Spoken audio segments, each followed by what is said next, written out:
अब चलेगी फिंगर की। इस खास शो में हम बात कर रहे हैं जनता की उंगली यानी जनता का जो वोट है उसकी ताकत से बदलाव लाने की, और जो बदलाव आया भी है जनता की सोच में कि वो किस तरह से जो पार्टियां बेहतर काम कर रही हैं उन्हें वापस सत्ता में आने का मौका दे रही है। और उन्हीं में तो हमारे साथ इस वक्त सुबोध उनियाल जी हैं, जो कि उत्तराखंड की मुश्किल थामी सरकार में कृषि मंत्री भी रहे। सर, बहुत बहुत स्वागत है आपका एबीपी न्यूज़ पर। सुबोध जी, आपसे जानना चाहते हैं सर कि एक वक्त ऐसा लग रहा था कि उत्तराखंड में तमाम जो विपक्षी दल भी हैं और राजनीतिक पंडित भी हैं वो दावे कर रहे थे कि शायद भारतीय जनता पार्टी की सरकार वापस सत्ता में नहीं लौटेगी।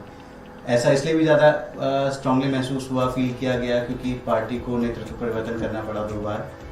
लेकिन बावजूद उसके आपकी पार्टी ने, आपकी पार्टी के कामों ने ऐसा क्या कुछ खास अंतर दर्ज कराया है कि आप दूसरी बार सत्ता में लौट कर आए हैं और जनता की जो फिंगर है उसकी ताकत से आपको पुश मिला है? देखिए, अगर आप ध्यान करेंगे तो चुनाव से पहले भी लगातार हम लोग करे थे कि इस बार उत्तराखंड की जनता सारे मिथकों को तोड़ेगी और भारतीय जनता पार्टी एक बार फिर सत्ता में आएगी। इसके बहुत पीछे नहीं कारण थे। पहला कारण तो निस्संदेह मोदी जी का विराट नेतृत्व। आज कोई दूसरी पार्टी का नेता उनके आगे दूर तक बड़ा दिखाई देता। दूसरा, 5 वर्षों तक जब चेहरे बदले गए तो लोगों ने, हमने बहुत स्पष्ट कहा था कि चेहरे बदलने से भारतीय जनता पार्टी की नीतियों में, कार्यक्रमों में अंतर नहीं पड़ता। जनता ने जिस तरह से हम पर विश्वास किया और पहली बार राज्य निर्माण के बाद लगातार दूसरी सरकार बनाने का हमें अवसर दिया, इससे कहीं ना कहीं जनता के प्रति हमारी जवाबदेही बढ़ गई है और जनता की अपेक्षाओं को पूरा करना यह आज बहुत आवश्यक है। और उसी को लेकर के जिस तरह से लोग जानते थे कि उत्तराखंड राज्य में सीमित संसाधन है, बहुत आर्थिक स्रोत हमारे पास नहीं है, और ऐसे में जिस तरह से मोदी जी के नेतृत्व की भारत की सरकार ने पिछले 5 वर्षों में 2017 से लेकर 2022 तक करीबन 1.5 लाख करोड़ रुपए की मदद उत्तराखंड जैसे छोटे राज्य को दी। हमारा इंजन बहुत छोटा इंजन है, 5 हॉर्स पावर का, 5 MP हमारे राज्य में, 543 हॉर्स पावर का इंजन भारत सरकार का है। तो 543 हॉर्स पावर के इंजन के बिना ये 5 हॉर्स पावर का इंजन चल नहीं सकता। ये शिक्षित होने के कारण राज्य की जनता को ये महसूस किया। तो इस प्रोग्राम में भी हम बात करें अब चलेगी फिंगर की में कि जनता किस तरह से अपनी फिंगर से, अपने वोट से बदलाव लाती है। और आप जिन मिथकों के टूटने की बात करें उसमें ये भी मिथ है कि क्षेत्रवाद, जातिवाद, जैसे तमाम जो राजनीतिक पंडित जिन मिथकों पर कयास लगाते हैं राजनीति का और चुनाव के रिजल्ट्स का, वो जनता ने उसके प्रति अपनी सोच बदली है। और उत्तराखंड जैसे स्टेट में आपकी पार्टी रिपीट हुई है, जो कि करिश्मा एक तरह से कह रहे हैं इसे राजनीतिक पंडित।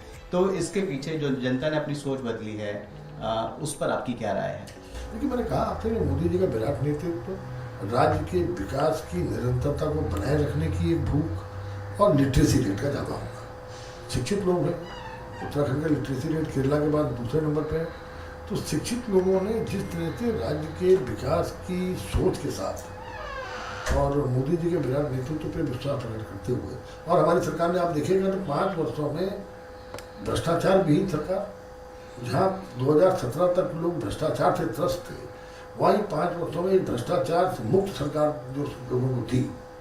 और जिस तरह से चाहे महिलाओं के कल्याण की योजनाएं हों, चाहे नौजवानों की योजनाएं हों, चाहे किसानों की योजनाएं हों, चाहे रोजगार देने का प्रश्न हो, हर जगह पर बड़ी संवेदनशीलता के साथ काम किया। 5 साल का एजेंडा अगर मैं नरेंद्र नगर की जनता के लिए आपका पूछूं बतौर विधायक, तो वो क्या एजेंडा होगा, उसकी प्राथमिकता क्या क्या है उसमें? देखिए, मेरी सबसे बड़ी प्राथमिकता भी है, जिस तरह से मैंने पिछले 2002 से जनता के आशीर्वाद के साथ प्रतिनिधि के रूप में काम किया, और जब मैं विधायक बना था तो हमारे विधानसभा क्षेत्र में 5% गाँव सड़क से जुड़े थे, 15% गाँवों का विद्युतीकरण था, ड्रिंकिंग पावर की ले दे करके एक योजना हुआ करती थी, बिजली का एक सब स्टेशन हुआ करता था, कोई डिग्री कॉलेज नहीं था, बमुश्किल 25 हाई स्कूल इंटरमीडिएट कॉलेज 55 वर्षों में थे, जबकि बड़ा दुर्गम क्षेत्र है।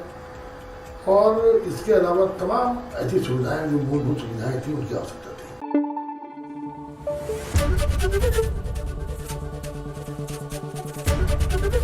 एबीपी न्यूज आपको रखे आगे।